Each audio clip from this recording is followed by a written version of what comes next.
క్రీస్తునందు సోదరుని సోదరులారా, యేసుక్రీస్తు నామములో హృదయపూర్వక వందనాలండి. ముందుగా మంచి సమయాన్ని ఇచ్చిన తండ్రి అయిన దేవునికి ప్రభువైన క్రీస్తు ద్వారా కృతజ్ఞతాస్తుతులు చెల్లిస్తున్నానండి. అందరూ బాగున్నారండి. వాక్యం చదువుకొని ప్రార్థన చేసుకున్న తర్వాత పాఠంలోనికి వెళదాము.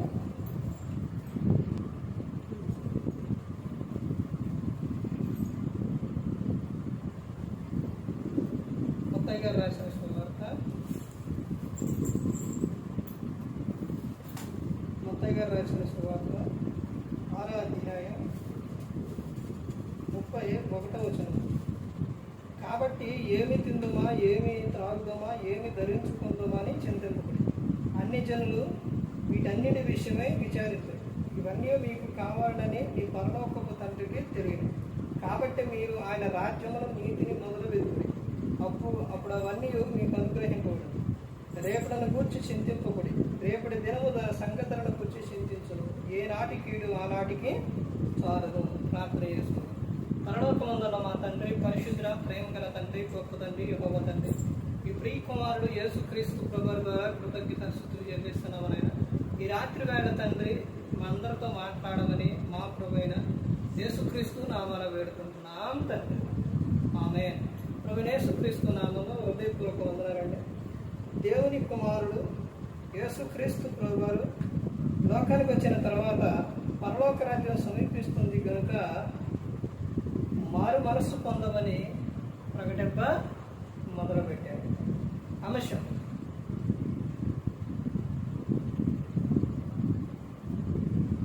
తిండిబోతులు త్రాగుబోతులు ఏమవుతులో తెలుసా? తిండిబోతులు త్రాగుబోతులు ఏమవుతులో తెలుసా? గ్రంథం ఏమని చెబుతుంది? వీరి గురించి గ్రంథం ఏమని చెబుతుంది? వీరిద్దరి గురించి గ్రంథం ఏమని చెప్తుందో మనం ఈ రోజున వీరి గురించి నేర్చుకుందాం. ముందుగా యేసుక్రీస్తు ప్రభువారు చెబుతున్న విషయం. యేసుక్రీస్తు ప్రభువారు ఈ లోకానికి వచ్చి ఆయన చెప్పిన ప్రతి ఒక్క మాట చాలా ప్రాముఖ్యమైన విషయం.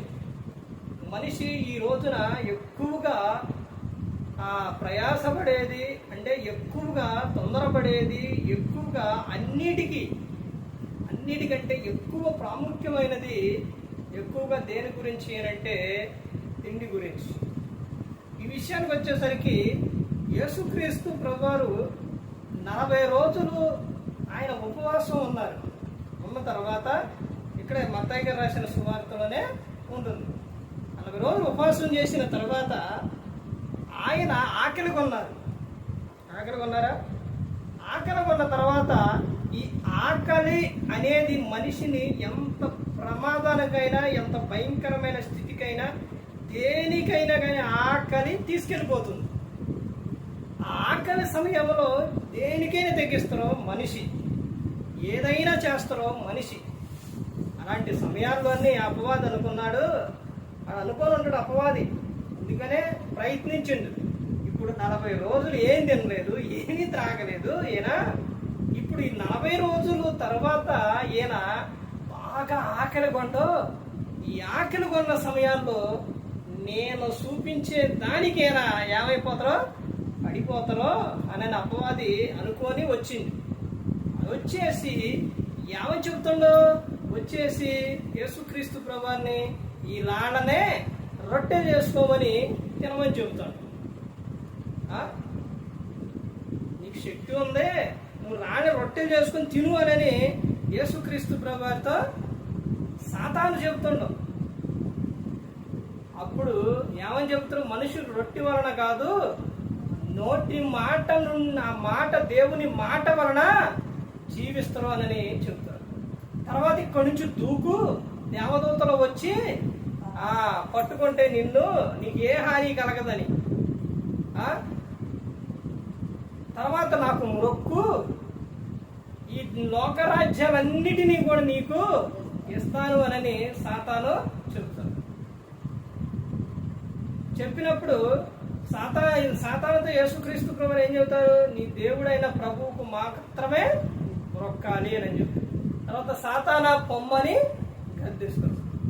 చూశారండి, ఆకలి విషయంలో యేసుక్రీస్తు ప్రభువుని ఎక్కడైనా కానీ ఆయన ఎలాంటి సమయాల్లో ఆకలిగా ఉన్నా కానీ అపవాది మాటలు విన్నాడా? వినలేదు. ఇప్పుడు యేసుక్రీస్తు ప్రభువారు వచ్చింది ఎక్కడి నుంచి? పరలోకం నుంచి. అంటే ఈయనకి ఏమని పేరు వస్తుందంటే రెండో ఆదాము అని పేరు కూడా వస్తుంది. మరి మొదటి ఆదాము ఎక్కడి నుంచి వచ్చిండు? ఎక్కడి నుంచి వచ్చిండు చెప్పాలి. వాక్యం చదువుతున్నారా? చదివితే మనకి టక్కనంటే ఆలోచన వచ్చింది. మొదటి ఆదాము ఎక్కడి నుంచి వచ్చిండు? పరలోకం నుంచా? ఆకాశం నుండే? ఎక్కడి నుంచి?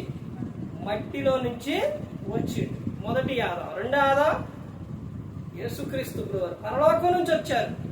ఈ మొదటి ఆదాము వలన ఏం కలిగింది? మనిషికి మరణం కలిగింది. మొదటి ఆదాము వారు ఇద్దరు కూడా దేనికి పడిపోయారు? దేనికి పడిపోయారు? తిండికి. అంటే పండుకి, తిండికి పడిపోయారు. మనిషి పడిపోయేది ఇక్కడేనండి.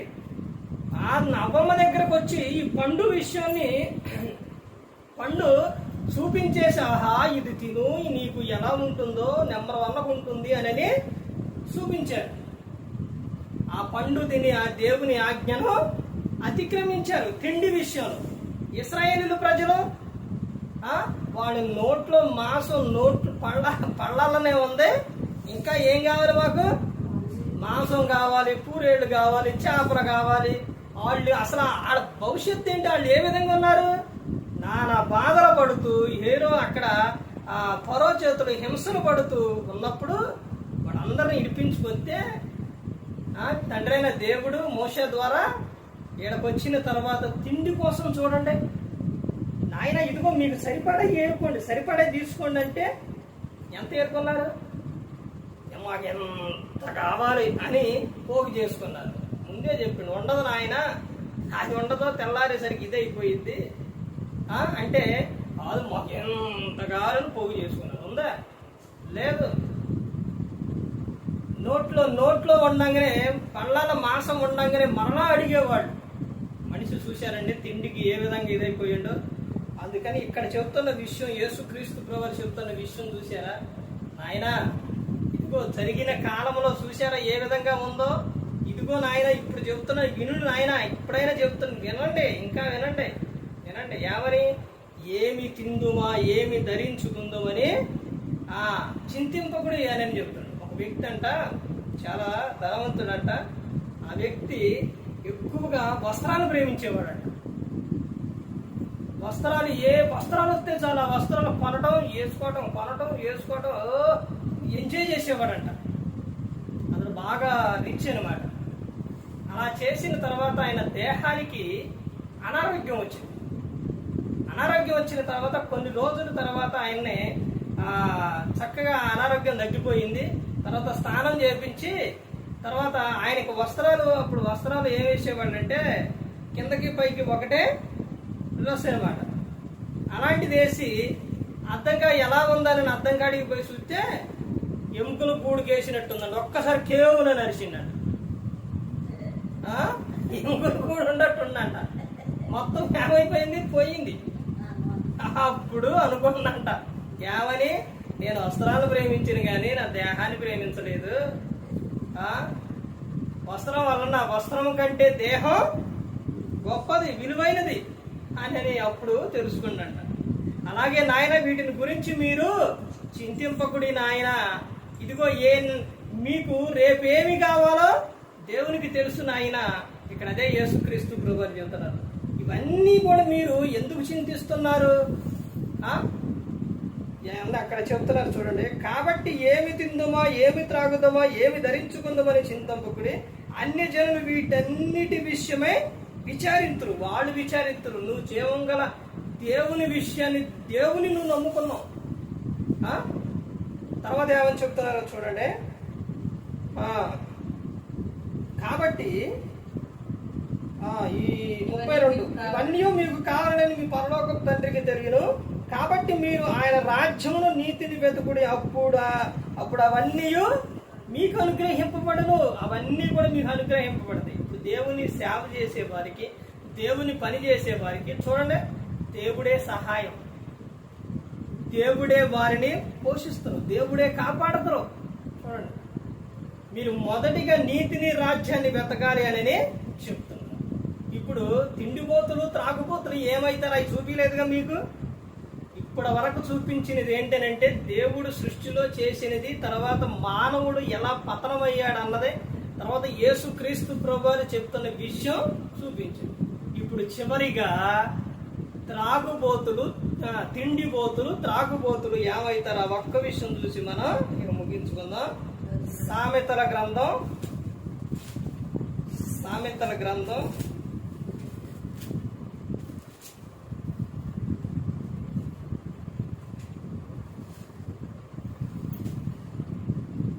23వ అధ్యాయం. ఇక్కడే ఉన్నాయి చూడండి, అసలు ఎంత అద్భుతంగా ఉందో. 23వ అధ్యాయం 1 నుంచి చూడండి. నీవు ఏలికతో భోజనము చేయకుండిన ఎడల నీవెవరి సమక్షములనున్నావో బాగుగా యోచించుము. నీవు తిండిపోతువైన ఎడల నీ గొంతుకు కత్తి పెట్టుకొనుము. నువ్వు తిండిపోతు అయితే నీ గొంతుకి ఏం పెట్టుకోవాలి? కత్తి పెట్టుకోవాలి. తినటం వలన, ఎక్కువ తాగటం వలన, అంటే వాటర్ తాగటం మంచిదే, తినటం వలన దేహములో చాలా అనారోగ్యం ఉంది. ఎక్కువగా తినేవారి గురించి చెబుతుంది గ్రంథం. అంటే సరిపోని లిమిట్గా తింటే ప్రాబ్లం ఏం లేదు, ఎక్కువగా తింటే ప్రమాదం ఉంది అని చెబుతున్నారు. తర్వాత ఏమని చెప్తున్నారు చూస్తే 20వ వచనానికి రండి. ద్రాక్షరసము త్రాగువారితోనైనను మాంసము హెచ్చుగా తినువారితోనైనను సహవాసం చేయకము. సహవాసం వీరితో చేయొద్దు. ఏమేంటంట? మాంసము అంటే ద్రాక్షరసం, మందు అంటే అది మత్తిచ్చిద్ది ఎక్కువ తాగితే. మద్యం త్రాగేవారితో కానీ, మాంసం హెచ్చుగా తినువారితోనైనా కానీ మీరు ఏం చేయకూడదు? సహవాసం చేయకూడదు వారితో. చాలా ప్రమాదం. ఎందుకని చెప్తున్నారు కింద చూడండి. త్రాగుబోతులను, తిండిపోతులను, దరిద్రులగుదురు, నిద్ర మత్తు చింపి గుడ్డలు ధరించుటకు కారణమగును. ఎన్ని విషయాలు ఉన్నాయడా? 3 విషయాలు ఉన్నాయి. ఒకటి, త్రాగుబోతులు గురించి చెబుతున్నారు. నువ్వు కష్టపడి చేసుకొని సంపాదించిన సంపాదనలో నువ్వు సాయంత్రానికి వెళ్ళిపోయి తాగేసి నీ సంపాదన మొత్తం అక్కడ ఖర్చు పెట్టుకొని వచ్చేసి ఇంటికి వస్తే పిల్లలు ఏమి తింటారు? నీ కుటుంబం ఎలా? ఒక్కసారి ఆలోచించండి. ఏమైపోతుంది నీ కుటుంబం? దరిద్ర స్థితిలోనికి వెళ్ళిపోతుంది. తర్వాత ఏమో చెప్తున్నారు? తిండిపోతులు. ఏది కావాలంటే అది కొనేసుకోవటం, ఏది కావాలంటే అది కొని తినేయడం.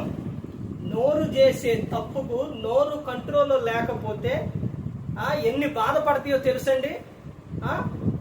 నోరు కంట్రోల్లో లేకపోతే పొట్ట ఇది బాధపడుతుంది. ఎందుకు? అదే ఆయాసపడేది. తర్వాత వీటన్నిటిని మోయలేక కాళ్ళు బాధపడతాయి. బరువంతా ఎడబడిద్ది, కాళ్ళ మీద పడిద్ది. నీకు చూసిందల్లా తినాలనిపించేసి స్వీటులు కానీ, లేకపోతే మాంసం కానీ, లేకపోతే బిర్యానీలు కానీ, లేకపోతే నీకు ఏది కావాలంటే అది తినేస్తే నువ్వేమైతూ? నువ్వు ఎంతో సంపాదిస్తున్న సంపాదన మొత్తం కూడా ఎక్కువగా నువ్వు తిండికే ఖర్చు పెట్టేస్తే ఏమైపోతావు? అక్కడే చెప్తున్నారు, దరిద్రులగుదురు అని చెప్తున్నారు. నువ్వు కష్టపడి చేసుకున్నది దాంట్లో నీకు నీ సంపాదనలో నీ పోషణ అంటే నువ్వు దాచుకున్నది ఏది? దాచుకోవడం అంటే జాగ్రత్త ఏది ఉందా? చూసిందల్లా కొనడం, చూసిందల్లా తినాలనుకున్నది తినడం, త్రాగాలనుకున్నది త్రాగటం. ఇంకా ఎప్పుడు చీమలు చూడండి అవి ఎలా జాగ్రత్త చేసుకుంటాయో. తినే విషయంలో దానియేలు గారు చూడండి, మాంసము ఆయన రాజులు పెట్టే భోజనం ఉన్నా కానీ అతడు ఏం చేశాడు? నేను తిననంటే తిన్నాను. కొన్ని విషయాల్లో కంట్రోల్ ఉండాలండి మనిషికి. తర్వాత ఇంకా 3వ విషయం ఏమని చెప్తున్నారు? నిద్ర మత్తు. నిద్ర బైబుల్ గ్రంథం ఏమని చెప్తుందండి? ఎప్పుడు లెగమని బైబుల్ గ్రంథం చెప్తుంది? క్రైస్తవులు అంటే క్రీస్తుని పోలి నడుచుకోవాలి, అంటే గ్రంథం చెప్పినట్టు నడుచుకోవాలి. ఎప్పుడు? రేయి మొదటి జామున లెగమని చెబుతుంది, పెందల కాడనే లెగమని చెబుతుంది. పురుషుడైనా స్త్రీ అయినా ఎవరైనా కానీ పొద్దు అటు పొడిచిందాక ఎవరో ఉండరండి. ఎవరు పడుకోరు. చీకటితోనే యేసుక్రీస్తు ప్రభువారు మనకు మాది. మార్కు రాసిన సువార్త 1:35 ఆయన ఇంకా చాలా చీకటి ఉండగానే, అంటే ఆయన పెందల కాడనే లేచి చాలా చీకటి ఉండగానే బయలుదేరి అరణ్య ప్రదేశానికి వెళ్ళి ప్రార్థన చేశారు. మరి నువ్వు ఎప్పుడు లెగుస్తున్నావు? నువ్వు ఎప్పుడు ప్రార్థన చేస్తున్నావు? నిద్ర మత్తు ఏమైపోతుందో తెలుసండి. నిద్ర మత్తు వల్ల చాలా ప్రమాదాలు ఉన్నాయండి. నువ్వు పెందల కాడనే లెగాలి, పెందల కాడనే నీ పనులు చేసుకోవాలి. తెల్లవారుజామున లేచి నువ్వు ప్రార్థన చేసుకొని నీ పనులన్నీ కూడా చక్కబెట్టుకొని నువ్వు ప్రతి ఒక్క విషయంలో సిద్ధపడి ఉండాలి. నిద్ర మత్తు ఏమవుతుందంట? చింపు గుడ్డలు ధరించుటకు కారణము. చింపి గుడ్డలు. నువ్వు నిద్ర మత్తుతో ఉంటే నీకు వచ్చేది ఏంటనంటే చింపిరి గుడ్డలు అని చెప్తాను. ఎప్పుడైనా కానీ ప్రతి ఒక్కరు కూడా చురుగ్గా ఉండటం గొప్ప భాగ్యం. అందరి కాడనే లెగాలి. నీకు దేవుడు ఒక సమయం అనేది ఇస్తారు. ఆ సమయంలో కొంచెం సేపు రెస్ట్ తీసుకో. రాత్రులు ఇస్తుండ కదా దేవుడు. ఎందుకు ఇస్తుండో? నిద్రపోవడానికి, రెస్ట్ చేసుకోవడానికి. దేవుడు పగలిస్తుండు. ఎందుకని? ఆయన ఎప్పుడు లెగమని చెప్పిండు, ఎప్పుడు నువ్వు పనులు చేసుకోమని చెప్తున్నారు యేసుక్రీస్తు ప్రభువారు. అన్ని బైబిల్ గ్రంథంలోనే ఉన్నాయి. కానీ ఎంటోలే కానీ చదువుతూలే కానీ మనం పాటించినప్పుడు గ్రహించినప్పుడు వీటిని మనం క్రమంగా చేస్తున్నప్పుడు దీవెన వస్తుంది, ఆశీర్వాదం అనేది వస్తుంది. ఎవరిని దేవుడు ఆశీర్వదిస్తారంటే కష్టపడి పనిచేసే వారిని దేవుడు ఆశీర్వదిస్తారు. కానీ బద్ధకంగా, నిద్రమత్తుగా, త్రాగుబోతుల్ని, తిండిబోతులు వీళ్ళందరూ ఏమవుతారో తెలుసా? దరిద్రుడు అవుతారు. ఇక్కడ 3 విషయాలు చెప్పిండు దేవుడు. త్రాగుబోతులను, తిండిబోతులను దరిద్రులగుదురు, నిద్రమత్తు చింపి గుడ్డలు ధరించడం కారణమగును. ఇంకా అక్కడ నుంచి 29వ నుంచి చూస్తే త్రాగుబోతులు ఏమవుతారని అంటే, త్రాగుబోతులు కలిగేది ఏంటంటే అంత శ్రమేనని చెబుతున్నాం. అర్థమైందండి? మనం ప్రతి దినము కూడా ఈ వాక్యాన్ని చదివినప్పుడు ఎలా ఉంటుందని అంటే మన ఆత్మీయ జీవితం బాగుంటుందండి. సామెతలు 31 చదివితే అక్కడ ఎలాంటి లక్షణాలు ఉన్నాయి అక్కడ స్త్రీ గురించి కనపడుతుంది. అందుకని ప్రతి ఒక్కరు కూడా గమనించుకోవాలి. తర్వాత 20వ అధ్యాయంలో కూడా అదే కనపడుతుంది ద్రాక్షారసం గురించి. ద్రాక్షారసం వెక్కిరింతల పాలు చేయును, మద్యం అల్లరి పుట్టించును, దాన్ని వశమైన వారందరూ జ్ఞానము లేనివారు అని చెబుతున్నారు. తిండిబోతులు, త్రాగుబోతులు ఏమైదురు అని అంటే దరిద్రులకి.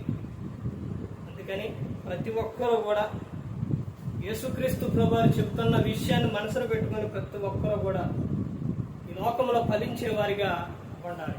యోహాను గారు రాసిన సువార్త 15వ అధ్యాయంలో అవే చెప్తారు. ఫలించాలి. మీరు స్టార్టింగ్లోనే దేవుడు చెప్పిండు మీరు ఎలా ఉండాలి, ఏం చేయాలన్నది ప్రతి ఒక్కటి కూడా దేవుడు చెప్తున్నారు. ఇవన్నీ ఏంటంటే మనం ఈ జీవితాన్ని, మనం ఈ లోకంలో ఆత్మీయంగా ఎదగటానికి, సంతోషంగా, ఆనందంగా ఉండడానికి దేవుడు ఇవన్నీ కూడా చెప్పారు. ఇదిగో నా గురించే చెప్తున్నారు, నా గురించే ఈ మాటలన్నీ అని అంటే మరి దేవుడు ఈ గ్రంథం ద్వారా నీతోనే మాట్లాడుతుంది. ఎందుకని అంటే నిన్ను సరిచేయటానికి.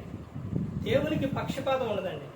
చెప్పే వారితోని మాట్లాడతారు, వినేవారితోని మాట్లాడతారు, అందరినీ సరి చేస్తారు, అందరినీ గద్దిస్తారు, అందరికీ చెబుతారు.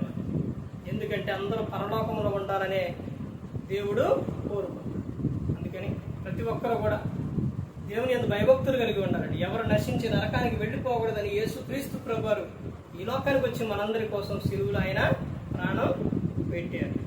అందుకని ప్రతి ఒక్కరు కూడా దేహం విషయంలో కానీ, ఆత్మ విషయంలో కానీ ప్రతి ఒక్క విషయంలో కూడా జాగ్రత్త ఈ లోకంలో తీసుకున్నప్పుడు మనం ఫలించే అభివృద్ధి చెందుతాం. ప్రతి ఒక్కరు కూడా దేవుని యందు భయభక్తులు కలిగి పరిశుద్ధాత్మ మాట ఇంటూ హృదయ శుద్ధిని కాపాడుకుంటూ క్రీస్తుని పోలే నడుచుకున్నప్పుడు ఈ లోకం విడిచిన పరలోకానికి చేరుకుంటారు. మరి ఈ విధంగా నిలబెట్టి మాట్లాడించిన తండ్రి దేవునికి కృతజ్ఞతాస్తుతులు చెల్లిస్తూ ఇంతవరకు శ్రద్ధగా ఉన్న మీకు ప్రభు పేట నా హృదయపూర్వక వందనాలు చెల్లిస్తూ ఈ మాట ముగిస్తున్న అందరికీ వందనాలు.